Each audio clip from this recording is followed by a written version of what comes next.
বিচার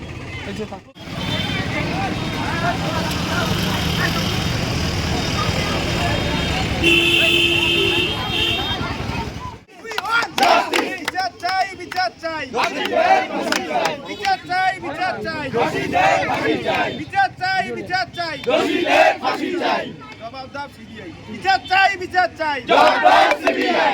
চাই, বিচার চাই, বিচার চাই, বিচার চাই, বিচার চাই, বিচার চাই, বিচার চাই, justice for justice for justice for justice for justice for we want justice we want justice we want justice we want justice we want justice we want justice বিচার চাই, বিচার চাই, বিচার চাই, বিচার চাই, সিবিআই বিচার চাই, সিবিআই বিচার চাই, বিচার চাই, বিচার চাই। আপনাদের এই অবস্থান বিক্ষোভ দেখো, দীর্ঘ কয়েকদিন থেকে আমাদের এই যে গতকাল রাজ্য হসপিটালে যে জুনিয়র ডাক্তারকে ধর্ষণ করা হয়েছিল, সেই ডাক্তারের ধর্ষণকারী যারা, সেই দোষীদের এখনও পর্যন্ত সঠিকভাবে তাদের সাজার ব্যবস্থা করা হয়নি এবং পরবর্তীকালে সেটা সিবিআই দায়িত্ব নিয়েছে, সিবিআই তদন্ত করছে।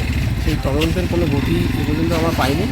তো সেক্ষেত্রেই আমাদের দেশনেত্রী মমতা বন্দ্যোপাধ্যায় এবং আমাদের অভিষেক বন্দ্যোপাধ্যায়ের নির্দেশে আজকে শীতলকুচি কলেজ গেটে এবং পশ্চিমবঙ্গের সমস্ত কলেজ গেটে অবস্থান বিক্ষোভ করার নির্দেশ দিয়েছিল।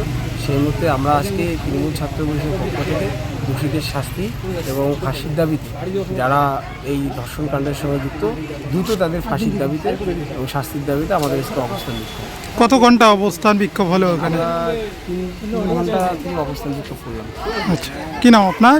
আমার নাম শাহানুর আলম, সভাপতি শীতলকুচি ব্লক তৃণমূল ছাত্র বলে। এখানে ছাত্র নেতারা কলেজের আছে জেবি চৌধুরী এবং আমাদের প্রাক্তন সহসভাপতি সেলিম হোসেন থেকে শুরু করে আরও অনেকেই আছে, শাহানুর, সম্রাট থেকে শুরু করে সবাই আছে। অনেকেই মিছিল প্রোগ্রাম শেষে ওইদিকে ঘোরাঘুরি করতেছে।